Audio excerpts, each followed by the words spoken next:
in knowing that, I was officially motivated. I need to take this money I'm making and reinvest this. This is a business first and foremost. Yes, it was at first a hobby, but I treat it very much like a business, and I want it to be a business that is not so much run by me, but run for me.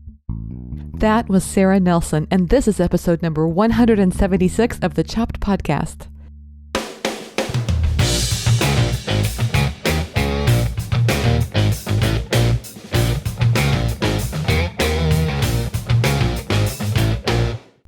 Hey there, I'm Marley of the blog Namely Marley. I'm your host, and this is the Chopped Podcast. You know what the deal is here, right? This is the podcast designed for people just like you, bloggers who love food. I'm so happy you're here with me today because I'm talking about a topic that is very near to my heart. But first, I want to talk with you about something else. The other day, I was listening to my new favorite artist. Her name is Aubrey Logan, and she was singing the song Impossible. Listen to the lyrics of the chorus. It looks impossible, so I must be onto something. They think I'm crazy because right now it's all or nothing. I don't care if my neat reputation's at stake. I'll fall flat on my face 40 times just to break the impossible to get me onto something. I love those lyrics, but besides the fact that she has an amazing voice and she's a trombonist too, which I think is kind of cool. Anyway, I just, those lyrics just really, stuck with me, that line about I'll fall flat on my face 40 times just to break the impossible. And I don't know about you, but there are days that I feel like that just fits food blogging so much because I don't know, it's a very challenging area. And I think, we may hear a rumor that everybody says you've got to do this. And so we rush to do those things and then maybe it doesn't pan out. I think that's kind of an example. It feels like, you can fall flat on your face because you spend all this time and energy working on something and, maybe it doesn't make a difference for you. I just feel like sometimes there is just so much work involved as a food blogger and it feels kind of impossible at times. Don't you think that? The expectations are so high. The risks are so great. In fact, other people may think you're crazy, or maybe on the other side, they may think that, as we heard about from Mike Michalowicz in the previous week's episode, maybe they think you're a success. And remember, he talked about that entrepreneurial poverty where there's this situation where other people think that you're successful, but deep inside that you're barely getting by. I just think those kinds of scenarios, whether it's just you feel like you're overworked and you're constantly, working all the time, or do you feel like to keep up with everybody else that you'd have to work nonstop? I don't know how you feel about that, but I know that there are days that I feel great about food blogging and other days that can be much, much more challenging. Well, I just want you to know that I understand what you're going through. I know how this feels all too much. And even though the work is hard, I'm inspired by your determination and your strength to keep going. And I think today's conversation will be so enlightening. I think it's a whole new way of looking at food blogging. So I'm really excited about it. So today's guest is Sara Nelson. She's of the blog Real Balanced.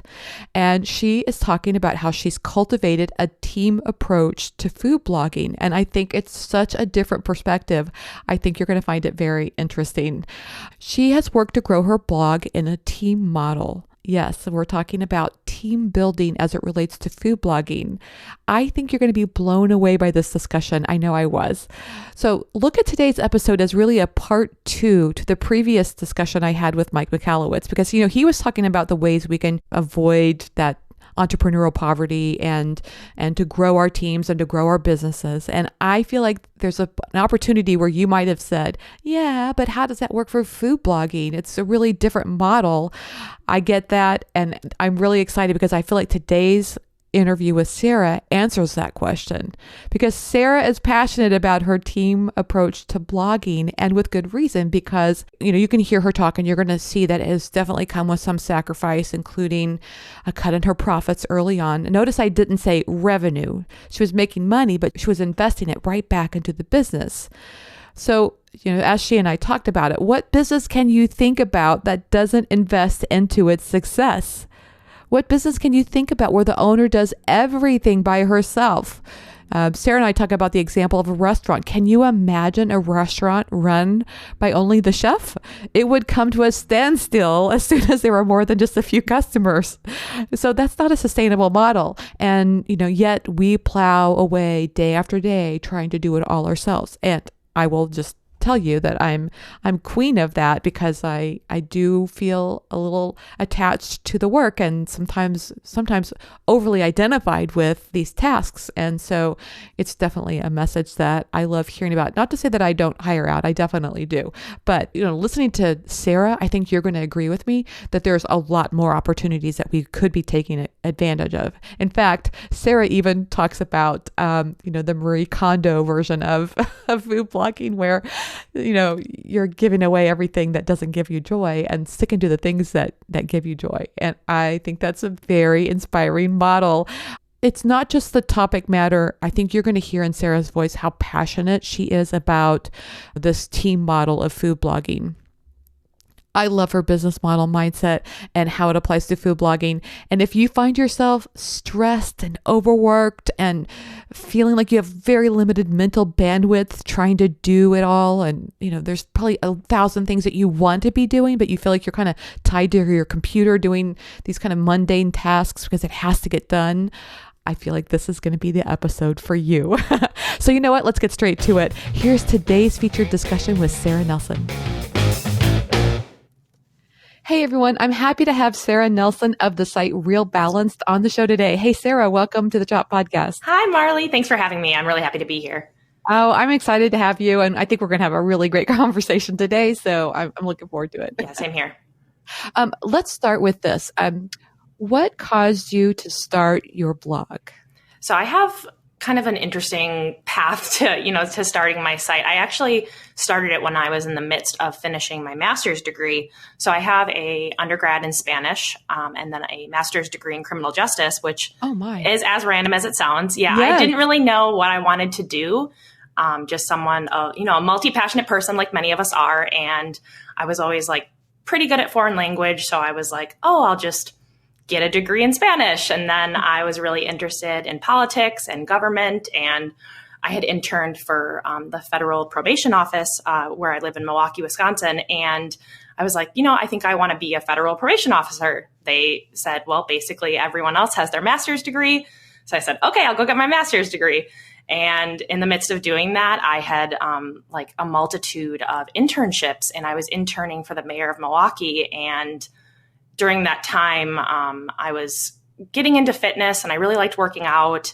And I also kind of started, in that path, I was like, I want to start eating a little bit better. And I started cooking and sharing recipes. And like many food bloggers, it kind of just started with a social media account. And then I heard people could make money from this. And then from that point on, I was like ultra motivated to like turn this into a business. And we were talking in our pre-recording about it. I'm just incredibly money motivated. And the idea of being able to quite literally make money from your hobby was very interesting to me. So I kind of was trying to debate my options of, do I want to go, because I was kind of interested in running for office, in some capacity in my local government, or if I wanted to do something with food blogging. And I just was kind of doing everything a little bit. And the food blog kind of took off, and it's been I think like a year and a week that I've been a full-time food blogger. So I kind of I graduated with my master's and I really haven't done anything with it. Well, I have to tell you that I took a criminal justice or criminal law degree, or not a degree, a class, and as my undergrad. This was like it's probably fulfilling some requirement. Sure. But I loved that class. It was the most interesting class. I could have totally have seen, switching my major at that point. I loved it so much. Yeah. And I honestly, like I said, and like many of us are, I really liked a lot of different things. And I was kind of just, I guess you could say, average at everything. So I was like, I feel like I'll just be decent at no matter what I try. If I, because I work hard, it's always been that where school has never been the easiest thing for me, but I studied harder than most people. So I still got good grades. And just like with food blogging, you can kind of everyone starts from the, utmost basics. And if you can be a better Googler than other people, you're probably going to make it. Yeah. And so I'm just so surprised to learn that you've been a food blogger now, you say full-time for a year and a half. And you were able to get the domain name Real Balanced. I mean, that's a great domain name. Unreal, right? And it's funny. So I first started it in October 2016. So late 2016. And it was under the name Girl Appetite. And I very quickly was like, I don't even like that. And so I was kind of just playing around with domain names. And not only was Real Balanced, the domain, available, but it was on almost every single social media channel. Unbelievable. Like the fact that I got it on Instagram was pretty wild. So once I saw it was available on both, I bought it and just was like, I'll just hold on to it and see what happens. And since that point, I'm kind of like domain obsessed. I own like 40 domains. Anytime I get an idea, I'm like, well, I don't know if it'll be anything, but I should just buy it. Yeah. I mean, if you can get them, that's like $14, $15, $20. Right. Maybe. Right. Yeah. And I've had an idea of like starting my own podcast. And so I have like every variation of what that domain would be. So I was as shocked as you are. Like Real Balanced was available. I couldn't believe it. So once I saw that, I was like, and that's perfect because I felt like it was general enough that I wanted to start like very niche and do, very specific type of diet and food. But I knew that I could grow out of that and wouldn't be put into a corner, and no one could say like, oh, well, I only came here for low carb recipes. And I could be like, well, it, quite literally says Real Balanced. Like, this is not all like it. I never said it was going to be just food. Oh, right. I mean, because balance could be about mental health. It could be about, exercise. Absolutely. I mean, there's so much that could be unpacked with Real Balanced. Yeah. So I kind of like that I could use that as like a cop out if I ever did want to expand, just be like, well, I said it was balanced. Well, and the other thing is too, like, you mentioned that you do low carb recipes, but, holidays come around and you don't, it's kind of nice to go off that. So would you ever consider doing besides low carb recipes? That's a great question. I probably would have if you would have asked me like a year ago, but because this is like something I follow a very strict low carb diet. Like, no, it's not even, I guess the word diet is like even hard to say because it's just very much a part of my life. On my wedding day, my birthday, vacation, that's the way I eat. So, but I mean, in knowing that, I realized that other people don't follow that around the holidays. So that would be the time that I might put in like a different blog post about something unrelated to low carb food, because that's not top of mind for everyone, understandably. Right. I'm kind of in that, I'm vegan, so I have not worried about carbs at all, but I lately have been paying more attention to that. And so I am on day 2 of not having my 3 bananas a day. And I have to be honest, I'm in that kind of sluggish period where absolutely. It's very, and I recall that same thing. I came from a pretty strict paleo diet where I was doing the same thing and, tons of sweet potatoes every day, a lot of high carb, even root vegetables, bananas, stuff of that nature. And that, if that works for you, I always say like everyone stay in your own lane, do your own diet. Like as long as you're feeling your best, then I don't care how you eat. If you want to eat low carb, that's great. If you want to eat a high carb diet, that's great too. As long as you feel your best, and everyone can just kind of, I always use the phrase eyes on your own plate. Like I'll do me, you do you. Thank you for saying that, because I was just looking at a magazine yesterday, and it was a magazine based on keto, and they put the vegan diet in as one of the ones that are they were criticizing it from a keto perspective. And I just thought, why can't you just promote your own diet without having to criticize another one? Oh, it doesn't make any sense. And we're so bio-individual, and it just, and also on a very deeper level, it's just not nice, and I've recently heard this phrase and I love it. It's, to not yuck other people's yums. And I thought that was fantastic, where it's basically God, that should be a t-shirt. Isn't that the best? Yeah. I heard, and I heard it recently, and ever since then I've like been hearing, I don't know if it's just becoming more popular, but I thought that was the best, because just because I eat a certain way, I'll never push this diet on anyone. I know what it's done for me, and that's great. But like I said, if someone wants to eat quite literally the opposite of me, you can sit on the opposite side of the table as me. And I just hope that you won't say a thing about me, and I sure as hell won't say a thing about you. Right.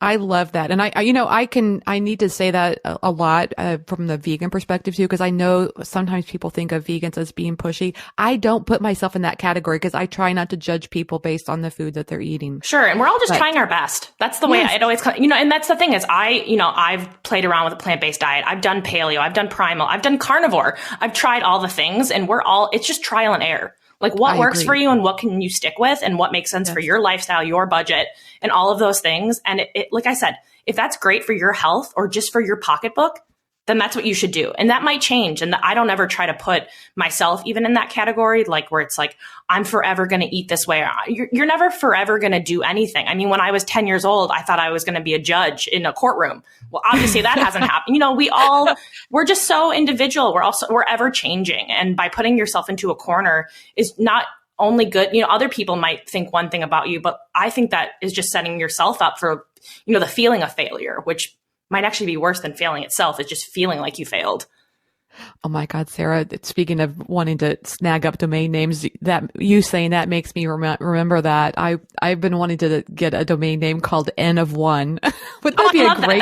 And I've heard that a lot in the diet community and like, you know, doing keto. It's just, I think there actually might be one that someone uses that is like the N equals 1 project or something where it's just, everyone's trying and then everyone report back. How are you doing? Like, just tell us how you're doing, because we're all going to feel different. Someone might eat a certain way and they're going to feel awful. And the next person, it could quite literally heal them. I mean, it's pretty like miraculous. So when we put everyone in saying this diet is going to be the best thing ever for you, it's just not true. It's like saying that, you know, everyone that goes to a spin class, it's going to be the best exercise for you. Well, no, some people really enjoy lifting weights. Other people enjoy being a marathoner. Other people just want to go for a walk.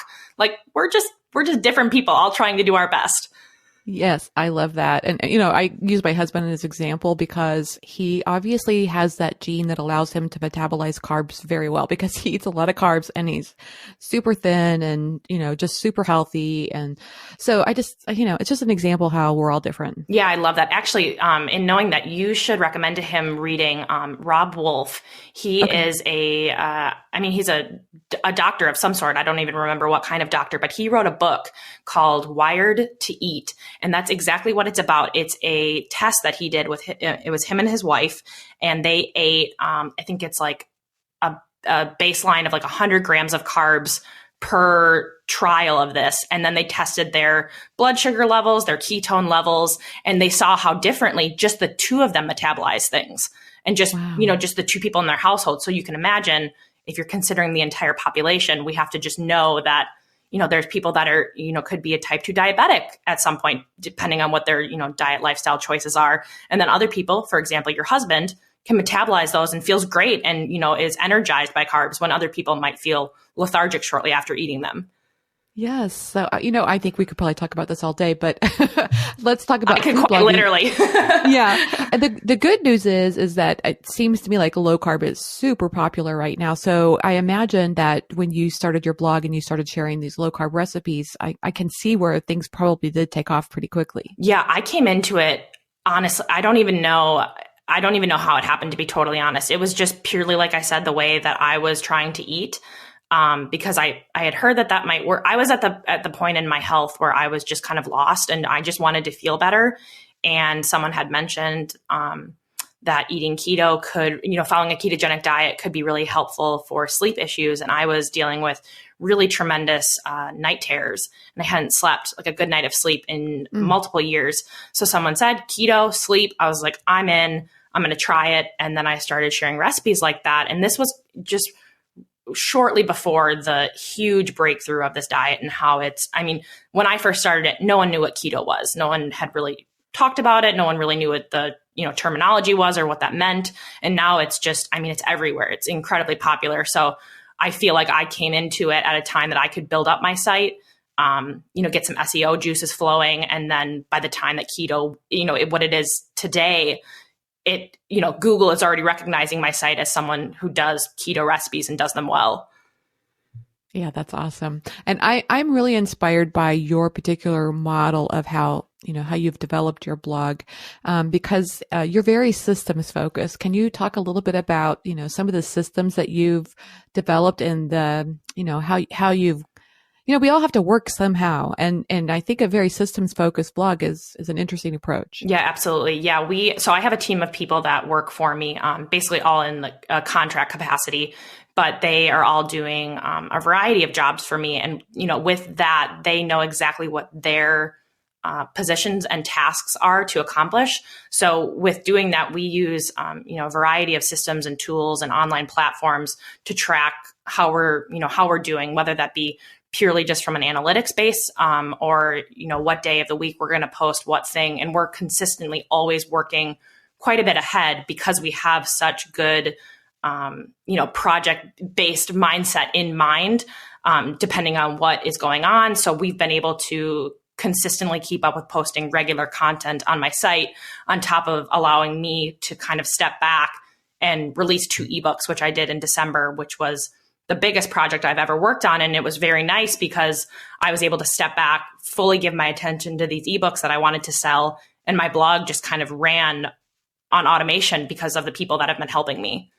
Oh, that's nice. It sounds like a dream. Yeah, it's been there's definitely hiccups that we have experienced, and, just getting everyone up and running. And the thing is this is an interesting business concept, in that this isn't, a brick and mortar store or something like that. This is me. It's, the site is Real Balanced, but people know it as Sara Nelson. So I have to be very aware of that, in that, for example, I have a copywriter. I don't write my blog posts anymore. Someone else writes those for me. But I can't just be like, oh, we'll just publish it. It's probably fine. In knowing that it's like, this is my brand that's under my name.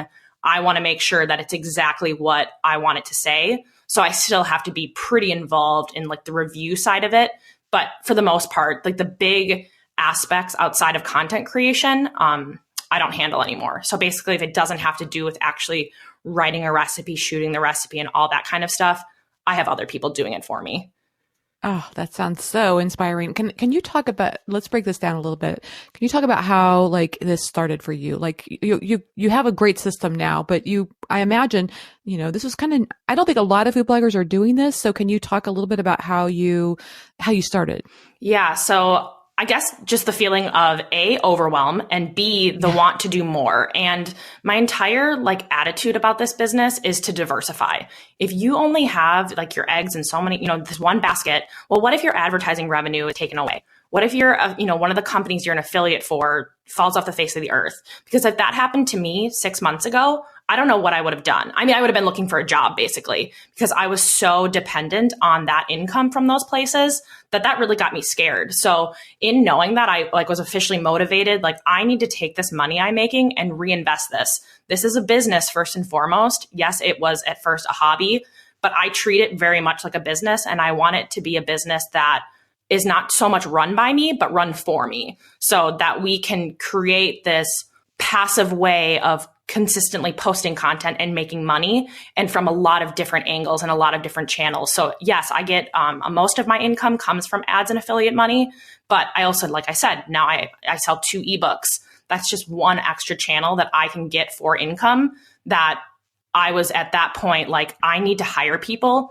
to help me. If I want to make these goals a reality, I know I need to look for someone that can, for example, manage my blog, putting blog posts up, putting my nutrition labels and everything, just uploading photos, just any little thing I could do to give an hour back to my life was something I was willing to invest in. And it's been expensive. I'm not going to lie. We have taken virtually all of the money we made last year and put it back into the business. But we've seen that exponential growth because of that. The first few months were really scary, because I wasn't seeing I was like, oh my gosh, we're spending all this money, but my ad revenue hasn't increased. It's just the same. Well, it isn't overnight, and it's okay to be a little bit scared. And you don't have to do what we did and immediately take all of your income and just put it right back in. But I highly recommend it. It has paid off tenfold, not only for us, for our revenue, but also for my brain, which I know what I'm good at. And I'm an expert in creating recipes. And I don't mean to say expert, it's just that's what I'm good at. And that's what I enjoy doing, is creating recipes and shooting recipes. Well, I have someone else who is an expert, quite literally, in social media management and Pinterest. Well, I'm not an expert in that. I don't know all the tools of the trade. And it's incredibly time consuming. So, hey, why don't I just spend money every month to give that to someone else? They're going to do a fantastic job, and that's going to be their only job. And they're going to do it way better than I could. And they're going to stay up on the trends, exactly. Right? So that you don't have exactly. To. So they're doing all those things that, when I guess a year ago, I would have said, I'll do it. I'll listen to all the podcasts. I'll read all the blog posts about the ever-changing things of tailwind tribes and group boards on Pinterest. But there's just it comes at a time that you're just I don't want to do that. And I know what I can do that no one else can do. And that's, I want to create my recipes and have my name behind that. It doesn't matter who put something in a tailwind tribe. It doesn't matter if it's me or someone else. So in realizing that and being able to kind of let that go, because that's a whole other facet of it, is, are you able and willing to give that job to someone else. And I always tell people that like, I'm helping social media for the gym that I go to. And he was like, I just don't know, like, if you're going to be able to speak on behalf of me and my voice. And I said, you're just not that special. I don't mean that to sound bad, but like we think that what we're doing is so special and so individualistic and that no one could do it. It's just not true. If you're a good trainer and a good manager, someone can do it for you and it's going to look like you did it. It's so funny that you say that because I was talking to somebody once who said that very same thing. Like I could never give up my social media because it's my voice and it's so distinct. And when I went to their feed, it was just generic. I mean, it wasn't anything incredibly unique. It wasn't like it was a lot of there wasn't, I don't know. It was just interesting to me. Yeah, I completely agree. And if that's the case, I still feel that way about like Instagram, and I do my own Instagram because I love it and it doesn't drain me and I still enjoy it. But if it gets to the point where I don't love it, yeah, I'm happy to hand that off to someone, but I'm not passionate about Pinterest. I'm just not. It's just never going to happen. But I do realize and understand that a huge part of my traffic comes from Pinterest. So it makes the most sense to put some money towards that to someone who, like you said, can keep up on the trends, is, doing things that I didn't even realize were important. For the girl that a year ago was trying to join every group board in existence, now realizing that that was a complete waste of time and Pinterest is phasing those out. I didn't know that. My social media manager does. And she's like, yeah, we're leaving these group boards. I was like, okay, whatever you want. And I've seen my traffic grow. It's like miraculous. Oh, so she does know what she's talking about. Oh yeah. Yeah. And it's amazing, just all those little things. And all they really do is if I want to be more involved, they'll let me, the people that work for me, they're willing to give me, updated reports and have weekly meetings, but I'm not of the mindset that micromanaging makes any sense. I don't have the bandwidth to do it, and I just purely don't want to. And I trust them, and I think that they appreciate that, especially in knowing like they are giving me results. So just them sending a report, every month and just like, hey, look at all of our growth. I'm like, great, you're doing great. Talk to you next month. Okay, so let's break that down because I don't think that you can walk away from micromanaging or giving people that level of control without first hiring quality people. So how did you find these people? I've gotten really, really lucky and then also really, really unlucky. And that probably goes with hiring for just about any business. For example, and I'll bring up my social media manager again. She was the first person I've hired and a year later is still with me. She is fantastic. Knows everything that I think there is to know about Pinterest and Facebook. And she has given me tips to push me out of my comfort zone. For example, Instagram lives, Facebook lives, something I would never, ever do. And now I do them weekly because she told me the importance of them and works to help me to make sure that we can take those, lives and put them on Instagram, TV, and YouTube and all that kind of stuff. So basically we are of the mindset of creating content once and then resharing it a million times. In other things though, I've hired people and, lesson learned. At first I didn't do trial periods of hiring. Now I do. Now it's a 30-day trial period. We hire you on one day and then 30 days later, we review, see where you're at and see if it's something that both people want to continue. And honestly, just very, very recently, we had someone that we let go before the 30 days. It just wasn't a good fit. And it's not any of these awful horror stories. They're not coming in and like taking my site down. It's just and I've learned along the way of how to describe what I need from them, because at first I'm like, I don't even know what I need. Right. But as you work with them and you figure it out, you're able to then post jobs that you're like, okay, this is exactly what I need. And if you're not competent in those things, this isn't going to be a good fit because I don't want to have to train you on this. I want an expert in this type of thing. For example, with WordPress and stuff, I don't know enough about it to train someone on it. So I'm going to, it's more worth it for me to pay a little bit more money per hour to find someone that knows how to do plugins and all this stuff and PHP files and all that kind of stuff, because I'm not willing or able to train you on it. So it kind of is just a give and take, and we're constantly learning. I'm constantly learning, even just places of like, where do I even find these VAs, virtual assistants, where do I hire them from? And it's ever changing. And that industry is growing, just like blogging is growing. People that want to work from home are consistently reaching out and, able to help. And those people are also finding resources to teach them how to do things so that when they apply for a job, they're already trained in, in Pinterest or in, Facebook media management or whatever it might be. Have you used anything like Upwork before? I have. And actually, so Upwork is a little bit different from what I've done in the past. I've only used Upwork for project-based hiring. And those are usually people that charge a lot more money. And so for example, I hired a marketing agency for my ebook promotion, and they wrote all of the emails that we did for the marketing of those ebooks when they were released. And it was just, like I said, a project-based fee. They did them, they were done. I don't work with them anymore. Upwork is expensive, so you're going to get someone really good. It's also a lot easier on there to see, the reviews of people, how much they've charged before. Like, you can really dig in. It's kind of like the Uber of hiring. You can see all of this information versus if you're going to find someone in a Facebook group, which is what I'd usually do. You don't really always get that. They might have testimonials on their website, but it's usually not as many credentials as you would find on Upwork. Right. And I love the idea of hiring just for specific projects. For example, a couple of years ago, we had a lot of recipes manually on our site that we couldn't just get some conversion to this new recipe plugin we were using. They had to be actually manually transferred over.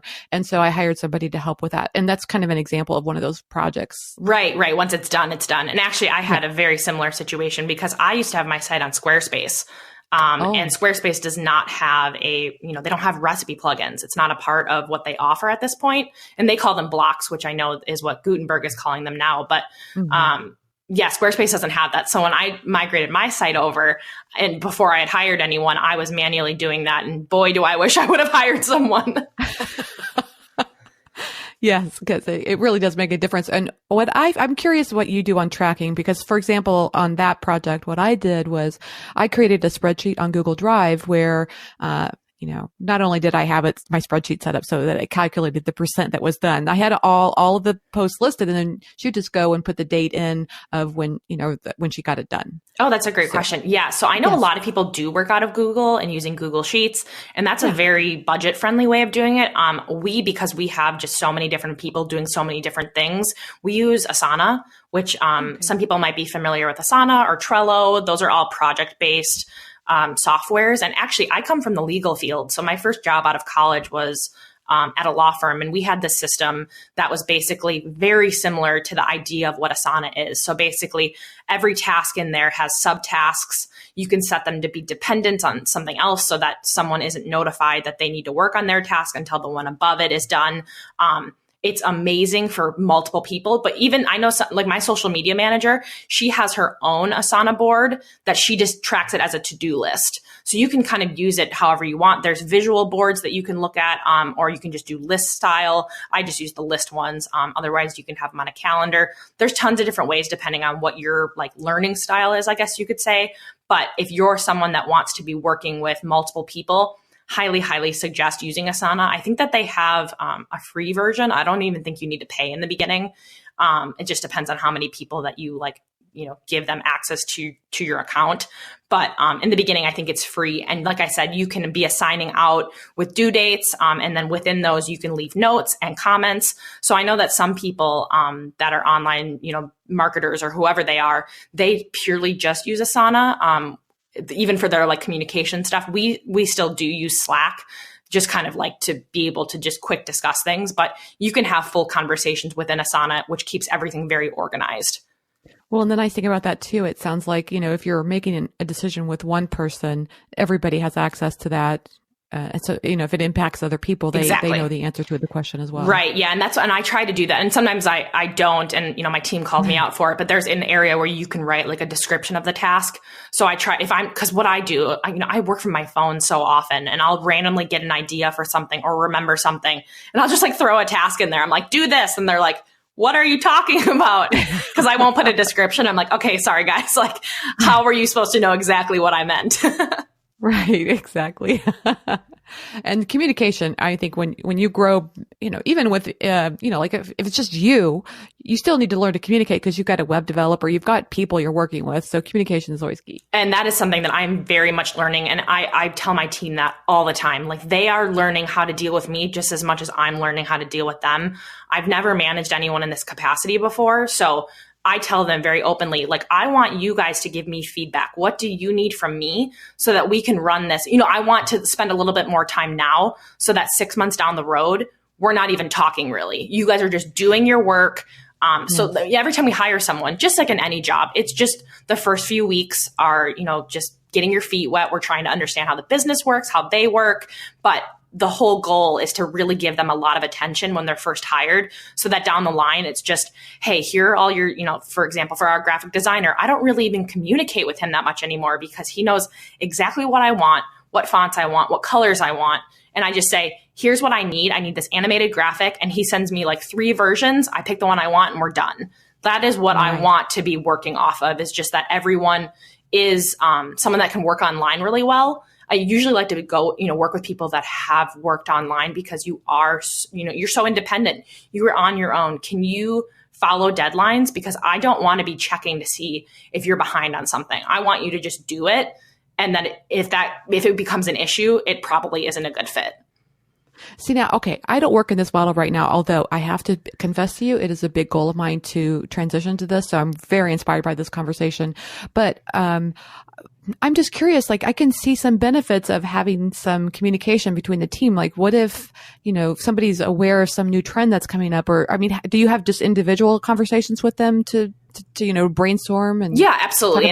And especially if there's like a new project coming up that none of us have ever touched before, if we're doing, so for example, for my ebooks, we're doing like a big promotion where it's going to be a discount and there's going to be bonuses involved.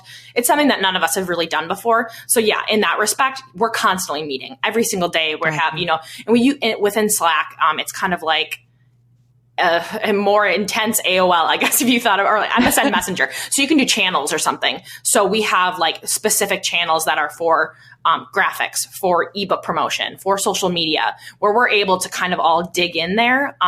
But for the most part, I have been very fortunate that the people that I work with, if I just kind of tell them what I want, and, sometimes I'm sending them inspiration. Like, I saw this other blogger doing this. I love it. I would love to do something similar.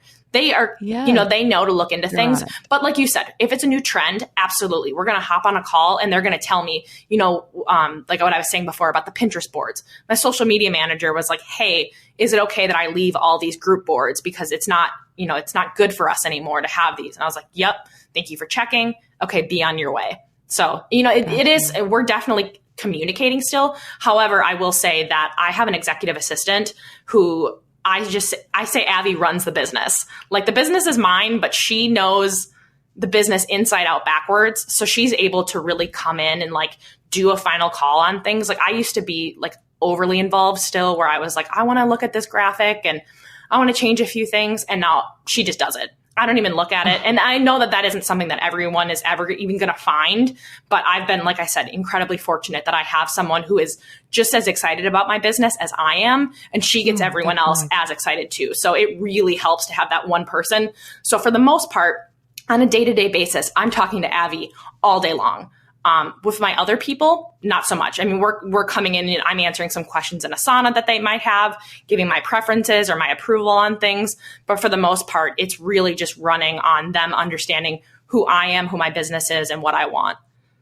Well, and one thing I love about this model is these are not your employees. So if somebody's listening to this and thinking like, I could never afford that, I think it's important to point out that these are people that probably have other projects they're working on as well. Yep. And that's in our contract.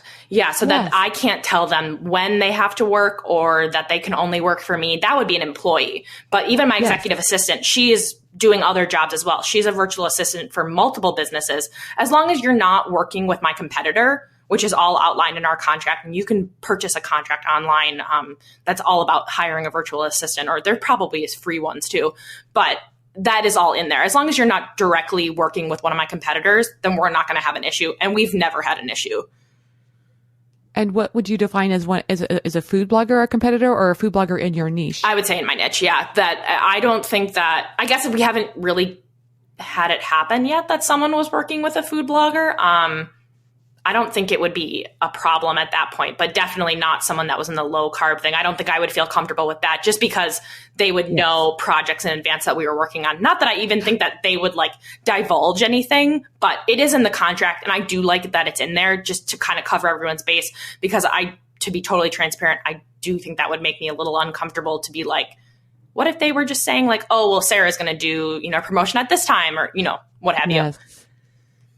Right. So I love the fact that, you just mentioned that you have this contract. So it sounds like after the 30-day trial, then, you're hiring people to work with you for more long-term and that's when the contract comes in? Yeah. And it kind of is a case by case basis, depending on what that person is looking for and what I'm looking for. So for some people, we have a 6-month contract that every 6 months we revisit. Yep, we're good to go. Let's re-sign a new one. Some people just have one that is kind of, I guess you could say like at will, where it's just ongoing until someone says that they want to terminate it. And then we usually just do, 14-day written notice to terminate it. Either party can do that just as long as you tell that person. So that gives everyone some advance notice of if, for example, they quit, that I would be able to hire someone or, vice versa, that everyone would be prepared that there's going to be some money changes and, job changes. So I just feel this like a big, deep sigh of relief as I'm listening to you talk that, you've hired off all of these, I don't want to say menial as in not important, but these tasks that took a lot of your time before that you don't have to be spending your time on anymore. Absolutely. Oh, it's minutia. And I don't, like you said, it's not meaningless minutia, but it's definitely, right. And it's things that I just purely don't enjoy. And I want to enjoy what I'm doing, and I want to have the brain capacity and space in my head and the happiness to be able to take my time on a recipe, because that's what we've seen.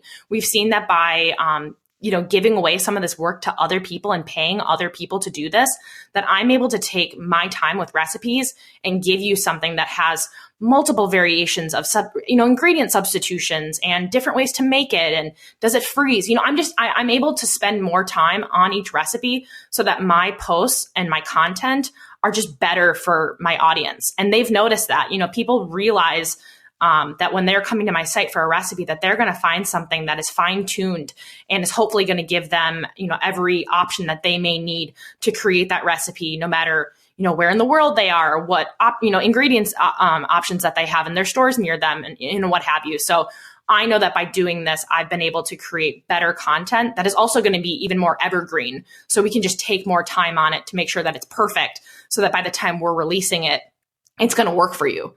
It sounds a little bit like what you said at the beginning, where we were talking about diet and you said everybody should stick to their lanes. It seems like that is kind of what you're doing here. Like you're really great at the recipe development and the photography, and you're giving yourself the permission to actually do that instead of saying, oh no, I have to also be the expert at Pinterest and emails and all this. That's exactly it. And that's why I always say what you said, stay in your own lane, eyes on your own plate. This is what I'm good at. That's what they're good at. And you can't be expected as a food blogger, especially all of us. We start from the basics.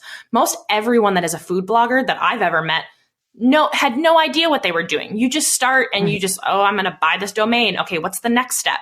We're all doing that. So we can't be expected to know every facet of everything. And if you want to grow and you want to expand and be able to do this long term and not hate what you're doing, or, be concerned if this is a career that you can have, for longevity, then I really, really think that you need to consider if you can afford to outsource, even if it's just for short-term projects, or if it's just, social media it's the best place to start, because it is so time consuming and it is such a distraction. Even if you don't think it's a distraction, it is taking your mind away from doing the things that you are good at.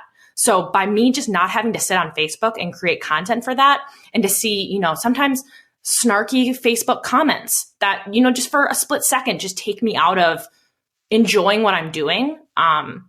I really, really don't think it's worth it. So I would rather spend, a couple $1,000 on whatever it might be, so that I can do what I'm really good at and really enjoy it. And you're talking about spending money on an assistant who takes over Facebook for you. Exactly, right? Exactly. Yes. Oh, that's great. I just have this, vision that you're, I don't know, that you're spending time doing the work you love. It kind of reminds me of the 4-Hour Work Week. Have you read that book? Oh yeah, I love Tim Ferriss. Yeah, he's the best. Yeah, if anybody's not familiar with that book, it's really about, hiring people to do things so that you're not doing things you don't enjoy. Yeah, basically. And you can expand. Like this is a business. Yes. First and foremost, if you want to grow a food blog, you need to understand that it is a business and it's important to treat it as such. It doesn't have to be that, and I know that it's a very unromantic way of looking at it and some people don't like it, but I don't cook the recipes I cook because I love cooking. I do love cooking, but I make them because I know people are searching for them. I do it based on SEO. So I think, and that's just like one little example of realizing that this is 100% an industry and it's the way I make money.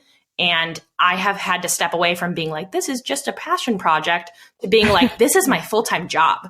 And it is expected that I'm going to make money every month so that I can pay my rent, send my dog to doggy daycare, pay my bills, all these things.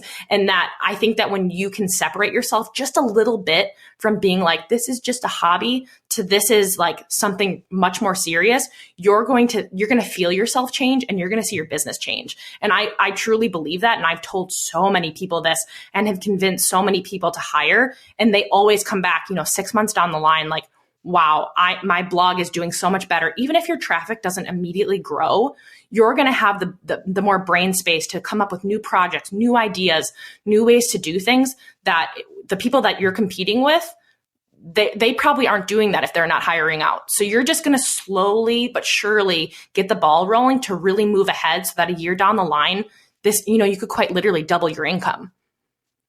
Let's talk about SEO, and I'm also curious about emails for a minute because you mentioned that you're very SEO focused. Do you have an expert that helps you with that, or I'm also curious about emails? Do you have a VA that works with you on emails as well? Good question. Yeah, so I do have someone that does SEO stuff for me. Just kind of taking like they did like a basic audit, I guess. I mean, it took quite a while, but then going through and doing all the things that I didn't do, when I was on Squarespace and all these things with alt tags and meta descriptions and all that kind of stuff. So they went through, task by task, which is just so time consuming. So that's definitely something I would recommend if you can afford to hire out for someone to just do that kind of stuff that already kind of knows SEO will definitely be worth the investment of that. I did, however, also pay, a decent chunk of change to hire Casey Marquis from MediaWise. Yeah. And he did a full blown audit on my site and gave me like an 80-page report that we're slowly but surely working through to just, all we're doing is just paragraph by paragraph that he wrote, creating tasks from that. So if he mentioned like, oh, you need to do this to be more, to show that you're more of an expert. So then we're making a task like on this page, we need to do this, and then assigning that out from there. So it's definitely not something that we've done overnight. And to be totally honest with you, I don't know a lot about SEO. I realize that, and I don't have the interest in it that some people do. So that's a great example too of me hiring someone that is really good at it because I don't feel like learning it. And I know I'm not going to, even if I say that I'm going to do it. It's like when I said 2 years ago, I'm going to run a half marathon. I'm just not going to do it. And I'm at the point now in my life where I just know I'm not going to do it. I'm not going to train for it. I'm not going to spend the time on it because I just purely don't like it. And it's not natural for me. So yeah, I have someone else that does all my SEO, which is paid off tenfold. If you're listening to this and you're new, or even if you've been blogging for years, focus on SEO. It is so worth the time and energy. Even if it's the worst, it really, really pays off. Yes. I'm laughing because I feel like, you're talking about running the marathon or doing these things. There are so many things that I think we want to do because, what is the reason behind it? I think it's probably because society tells us we should. Cool. Yes. Like knowing Pinterest would be a great example of that, or knowing SEO like the back of your hand. I mean, there are people who know that. Why do I have to know that? Yeah, too? Yeah, and I agree. And it's also like we say that we're going to do it because we know it's the right thing. And yeah, I would love to save money and not pay other people to do it, or I would love to have the motivation to get out of bed and run 5 miles in the day. But that's not me. And I think when we start just being honest with ourselves on things that usually we're all adults when we're food blogging for the most part. We all kind of know who we are. And I did that one day where I just kind of sat back and I was like, what am I going to do every day that I'm not going to come to hate what I'm doing? And I just broke it apart from there. And all the things that were really taking my energy away from things, I was like, I'm not going to do it anymore. I know it's important. I know it's going to help my business, but I know personally, I'm not going to wake up and get out of bed and be like, I'm going to learn about SEO today, because for 2 years I said that and it never happened. So by giving it to someone else that they know and it's their job, so they're going to do it, it's been so worth it. And that it's the same thing with the marathon and doing all these things that just, I've said my whole life, I'm going to be a runner. I'm never going to be a runner. I don't run. It's just never going to happen. It's just not me. Wow, that's huge. And then that opens the door for you. Maybe you like spin class, or it opens the door for you to find out what you actually do. Exactly. And that's, I mean, it all kind of comes together. I feel like diet and like all that stuff, it's so top of mind, like where I'm saying every person is so individualistic with their diet. We're also individualistic with our businesses. And I think just respecting that is going to really give you the brain space to create really good stuff that you're going to be really proud of today and 5 years from now. Because how many of us have released a post or a recipe, a year or two ago, and we are like totally mortified by it? Because I know I have plenty. Yes. Just hearing you talk about all this makes me think, I think somehow we have created this image that a food blogger, like maybe there's this perfect food blogger that's doing it all herself. And I think we constantly are comparing ourselves to that person. Like, oh, I bet she does her own social media. She does her own Instagram. She does her own this. She's doing her own photography, her own and editing and writing. And I think we are constantly comparing ourselves to that person. That's this imaginary person in our minds. Absolutely. And it's so easy. And it comes back to exactly what we were saying. Stay in your own lane, eyes on your own plate. Yeah. There's always someone doing a little bit more than you. And if that motivates you, that is fantastic. Don't let it get in your head though and make you feel like you're a failure, because you're just not. There's only so many hours in the day, and everyone has different things that they want to do with their day. So if you're someone that does want to stay up for 4 hours every single night and learn about SEO, great. I'm not one of those people. Like if you have a family, you might find that it's a little bit better to pay someone else to do it, that you have 4 hours to hang out with your husband or your kids or what have you. That it just kind of is depending on your life circumstances. And there are some people that are doing it all. That's great. I'm not one of them.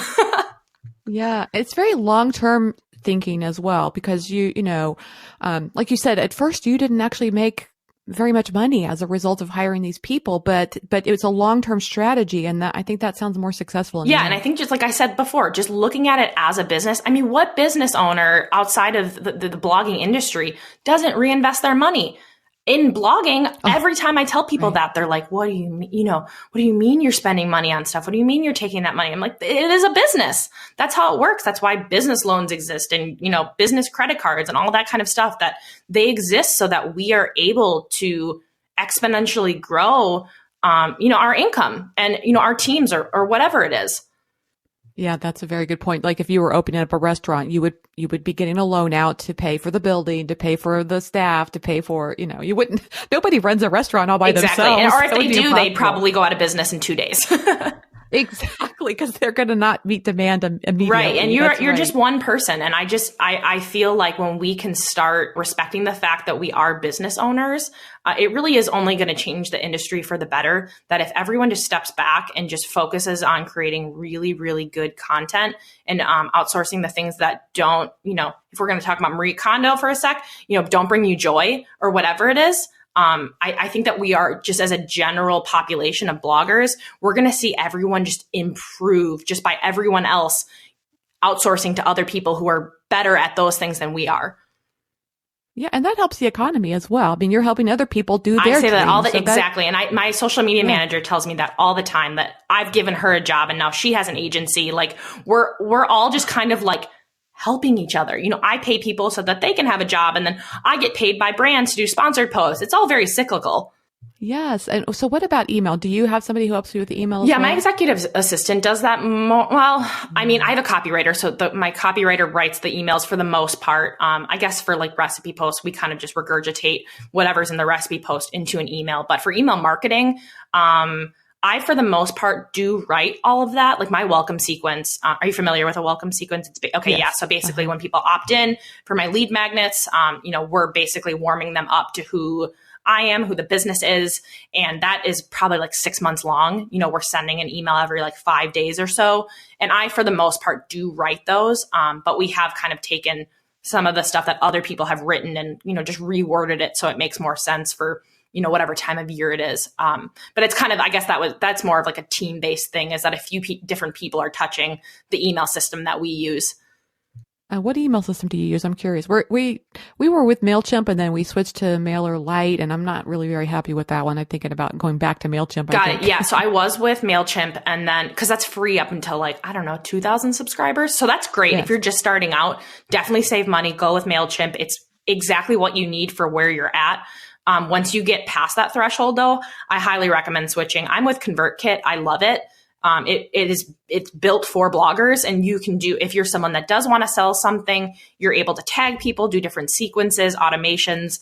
So what that basically means is that, I guess what's top of mind, because I was just working on it before, is if you have already purchased one of my ebooks from me, we're able to exclude you from future emails, and we can have it kind of like, we can do a kind of a trickle effect through some certain automations that we set up, so that people aren't getting multiple emails if they've already opted in for one thing.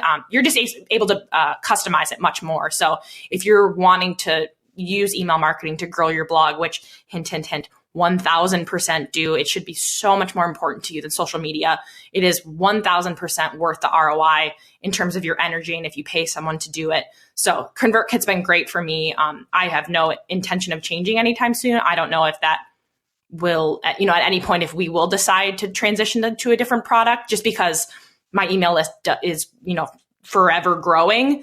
But for where we're at right now, the price seems fine, and it's working fine. But I know that once it gets a little bit bigger, some people are using more robust email systems. I love it. Okay. So what are some things that you're looking forward to in this, basically it's still considered a new year, right? Yeah, So, I would think so. What are some things you're looking forward to in 2019? So my whole thing for 2019 is just basically to diversify. So to have different income streams from different places, so that I can be making more income. I don't want to put all my eggs in one basket and just expect that I'm going to get a big check every month from Mediavine or from one of the affiliates that I work for. So we've released 2 ebooks already, but I do hope to, whether it be, we've considered a digital course, a membership site, doing more ebooks, or whatever it might be. I definitely just want to continue to grow the business, so that whether, I don't want to just be paid once a month from a few different companies. I'd rather have steady income coming in, so that either we can take that money and pay off our own, I have so much student debt, it's unreal. Or if it means just putting, reinvesting back into the business, or just keeping some money for savings. Cause, this past, in 2018, that was what, when I keep saying we, I mean my husband and I, because he's a big part of the money that we use. So we had talked about 2018 being the year of taking the business to the next level, and knowing that we were going to take a lot of the money that was coming in and putting it back into the business. Well, now 2019, we want to be focusing more on all that, money that we put in is now just kind of taking it back and being okay, all of that investment in time and hiring people and doing the big projects of doing the ebooks, is going to pay off, so that we can actually start making all that money back. Yes, I love it. Okay, so I have these fun questions I like to ask at the end of the interview. Are you interested? Yeah, please. Okay, so tell me about a favorite food. Ooh, favorite food. I quite literally like every food. I think I'll eat anything. I love desserts, but otherwise just super basic. I basically just do protein and veggies. I think that's one thing which I could talk about, is that people always think that as a food blogger, we're eating, my husband and I are eating these extravagant meals every night. It's no, by the time I'm done cooking, it's just whatever you can find in the fridge. That's what we're eating. But I think if I had to really pick, I love chocolate. I love dessert. Chocolate. What? Tell me how you eat chocolate. Do you get chocolate bars, or what's your favorite way? Probably. So I like to do I'm just making mixtures of, I usually take coconut oil and then unsweetened cocoa powder and then some monk fruit sweetener. And either I'll make that into what I would call a fat bomb and roll it into something, or put it into a silicone mold, or I just literally eat it out of the bowl. It's my favorite thing ever. It's super simple. It takes all of, 10 minutes to put together, and it's phenomenal. Yeah, and it's very filling, isn't it? Yeah. Oh yeah. Yeah. So say anything that with high fat will really satiate you and fill you up. I think that's something that a lot of those low fat diets missed out on, is how filling fat is. Oh, right. Right. Yeah. And especially when you take away fat, then you add sugar because you need flavor from somewhere. Exactly. That's right. Yeah. It's a disaster model. Yeah, actually. Absolutely it is. Okay. So what's the favorite app on your phone? Ooh, app. Probably the easiest answer would be Instagram because I love it and I use it all the time, probably too much. But I guess other than that, I'm just totally into podcasts. So, talking to you right now is definitely like I'm listening to podcasts quite literally for 12 hours a day, every single day. It's like all I do. Even while you're working, you're listening to podcasts? Yeah. I mean, if I'm writing, I turn it off because my brain can't, that's like sensory overload at that point. I have tried before where I'm like writing and then I pause my podcast and then back and forth. It's just not efficient whatsoever. But cooking and stuff, yeah, that's all I do all day is just listen to podcasts. It just makes the day so much better, doesn't it? Oh, right. And that's like my only friends. Like I don't have social interaction. So I just am like this person on the other end of a podcast. Like these are my friends. They don't know I exist, but I know everything about them. Because they share about it. Right. Yeah. Do you have any time for TV or reading at all? And if you do, what's your favorite? Absolutely. I love TV. Like every time people say like, I don't have time to watch TV. I'm like, well, I'm sorry, you're better than me, but all I do is watch TV at the end of the night. It's all I look forward to. Yeah. So we are like, I'm like, when I say TV, I quite literally mean TV shows. I'm not super into movies. But any series on just about Netflix, Hulu, Amazon, we've probably watched it. I'm really big into true crime. So any true crime documentary we've seen and watched. Otherwise, The Office, Parks and Rec, Brooklyn Nine-Nine. Those are the ones that I, most regularly watch. But yeah, I love TV series. It's just my whole life. I've been very big into watching TV. With your criminal justice master's degree, do you watch these true crime shows with a more skeptical, attitude than most of us, you think? I would like to say that that's the reason because I have a master's degree in it. But the reason that it actually is because it's just, I listen to it all day long on podcasts and then watch documentaries. So I just feel like I've gotten all of my intelligence from, about true crime from purely just watching true crime stuff. It's not really from my degree. There's been some really big ones lately, like Serial. I think the HBO's even coming out with a follow-up. With a non. Yeah. I think that's coming out next month, I believe, actually. But it's so popular. It's the keto is huge in food blogs and diets and stuff right now, and true crime is huge on podcasts and documentaries. There's just constantly, on Netflix alone, it's like it seems like every week there's something new coming out, which for me is great. I love it. Okay, Sara, how can people find you online? Oh, lots of places. So obviously on my website, that would be the best place, Real Balanced with a D at the end.com, Real Balanced on social channels. Sign up for my newsletter. That's how I send out a lot of my stuff. We have new recipes every week, new blog posts every week, recipe roundups, all that good kind of stuff. So the best place to find me is on my site. I love it. Sara, thanks so much for taking the time to talk with me today. I had a wonderful time. Thank you so much for having me. Thanks to Sara Nelson for being my guest on today's episode of the Chopped Podcast. We have exciting things coming around the corner, so be sure and sign up today for the Chopped Academy newsletter. How do you do that? I'm glad you asked. Go to chopped.academy and scroll down to the bottom of the page and hit subscribe. Thanks to everyone for your support of the Chopped Podcast. Your reviews on iTunes and Stitcher make such a big impact on the show. It takes only a few seconds of your time, and it means so much. If you loved today's episode, take a photo of yourself listening, or just take a screenshot of your phone of your favorite episode and share it with me using #ChoppedPodcast on Instagram. It makes my day.